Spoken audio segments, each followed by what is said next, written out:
Assalamualaikum warahmatullahi wabarakatuh. Pada kesempatan kali ini, saya akan sedikit membahas sejarah dan biologi singkat tentang ulat kantong. Berdasarkan kajian dari BRIN, Badan Riset dan Inovasi Nasional, ulat kantong dari keluarga Piscidae adalah hama endemik asli Asia Tenggara. Hama ini tidak hanya menyerang kelapa sawit, tapi juga tanaman kehutanan seperti sengon dan akasia, hingga tanaman buah-buahan. Spesies yang paling merusak berdasarkan riset entomologi dari IPB University mencatat ada 3 spesies utama yang paling sering menimbulkan kerugian ekonomi besar di Indonesia, yaitu Metysa plana, Mahasina corbeti, dan Petroma pendula. Adapun pemicu ledakan populasi, data dari Direktorat Perlindungan Perkebunan Kementan RI menunjukkan bahwa ledakan populasi ulat kantong hampir selalu dipicu oleh kerusakan ekosistem, penggunaan pestisida kimia yang terbukti membunuh serangga predator dan parasitoid yang merupakan musuh alami dari ulat kantong ini, sehingga populasi ulat kantong melonjak tanpa kendali.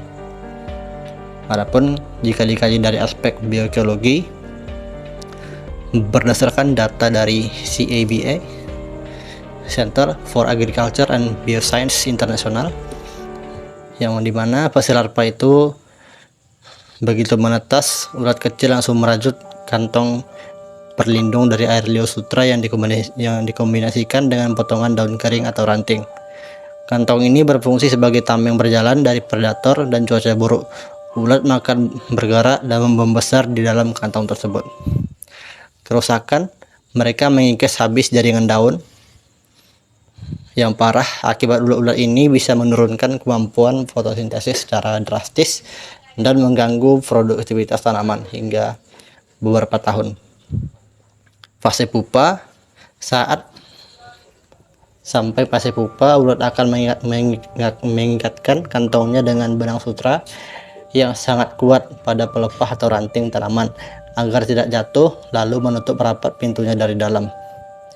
Kemudian fase imago, hama ini memiliki dimorfisme seksual atau perbedaan bentuk fisik yang ekstrim antara jantan dan betina. Ngengat jantan berubah menjadi ngengat normal, bersayap terbang aktif dan berumur pendek, sedangkan ngengat betina berbentuk sangat primitif seperti cacing atau belatung, tidak memiliki sayap, tidak berkaki, dan tidak punya antena. Betina seumur hidupnya menetap di dalam kantong kepompongnya.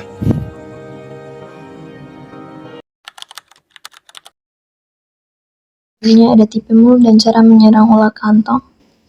Ulat kantong memiliki tipe mulut penggigit pengunyah atau yang disebut dengan mandibulata yang tersusun atas beberapa bagian, yaitu yang pertama ada labrum atau bibir atas yang berfungsi membantu menahan makanan saat digigit.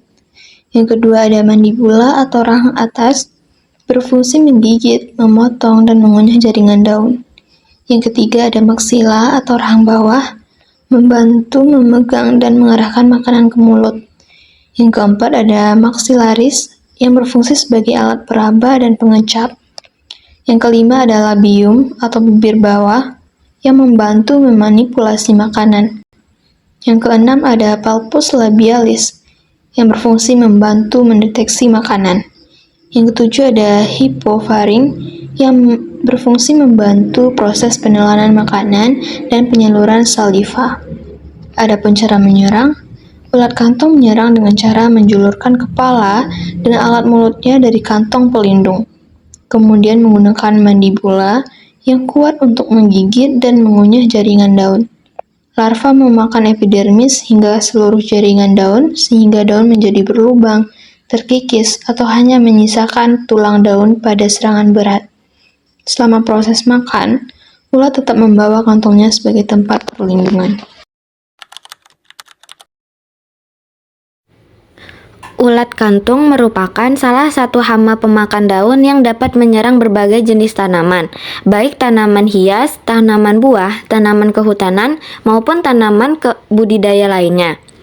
Hama ini kenal karena larvanya hidup di dalam kantung yang terbuat dari potongan daun, ranting kecil, dan benang sutera yang dibawanya kemanapun bergerak. Kerusakan tanaman terjadi pada fase larva karena ulat aktif memakan jaringan daun untuk memenuhi kebutuhan makanan dan pertumbuhannya. Gejala awal serangan ulat kantung ditandai dengan munculnya bercak-bercak kecil atau bagian daun yang tampak terkikis akibat aktivitas makan larva muda. Seiring bertambahnya ukuran larva, jaringan daun yang dimakan semakin luas, sehingga daun menjadi berlubang, tidak utuh, dan hanya menyisakan tulang daun pada serangan yang berat. Daun yang mengalami kerusakan akan berubah warna menjadi kuning, kemudian mengering dan berwarna coklat. Pada beberapa tanaman, serangan yang tinggi dapat menyebabkan daun rontok lebih cepat dari biasanya. Kerusakan yang ditimbulkan oleh ulat kantung ini berhubungan langsung dengan berkurangnya luas permukaan daun yang berfungsi sebagai tempat berlangsungnya fotosintesis. Semakin banyak daun yang rusak, semakin rentang kemampuan tanaman dalam menghasilkan makanan untuk pertumbuhan dan perkembangan. Akibatnya, tanaman dapat mengalami pertumbuhan yang terhambat, penurunan vigor, serta berkurangnya pembentukan bunga dan buah. Pada serangan yang berat, tanaman dapat mengalami defoliasi atau kehilangan sebagian besar daunnya sehingga tampak gundul. Ciri khas dari serangan ulat kantung ini yaitu ditemukannya kantung-kantung kecil yang menggantung pada daun, ranting, atau batang tanaman. Larva biasanya keluar sebagian dari kantung tersebut untuk memakan jaringan daun dan akan kembali masuk ketika terganggu. Keberadaan kantung ini menjadi tanda yang mudah dikenali dan membedakan ulat kantung dari hama pemakan daun lainnya. Ulat kantung merupakan hama yang dapat menyebabkan kerusakan serius pada daun tanaman. Serangannya mengakibatkan berkurangnya luas daun efektif, menurunnya fotosintesis, terhambatnya pertumbuhan tanaman, serta penurunan kualitas dan kuantitas hasil apabila tidak dilakukan pengendalian secara tepat.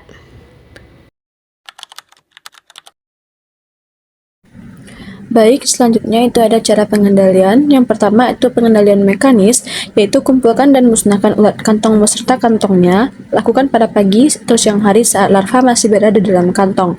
Setelah itu bakar atau rendam kantong dalam air sabun. Yang kedua, ada pengendalian biologis. Manfaatkan musuh alami seperti burung, semut, parasitoid, dan jamur entomopatogen. Dan hindari penggunaan pestisida kimia yang dapat membunuh musuh alami. Selanjutnya ada pengendalian kimiawi, yaitu semprotkan insektisida sesuai anjuran jika serangan sudah berat, gunakan insektisida berbahan aktif, dan semprotkan pada sore hari pada bagian tanaman yang terserang. Selanjutnya itu ada pengendalian kultural, yaitu pangkas ranting yang terserang berat, jaga kebersihan kebun atau tegakkan dari ranting daun yang terserang. Selanjutnya, tanam jenis tanaman yang beragam untuk menjaga keseimbangan ekosistem.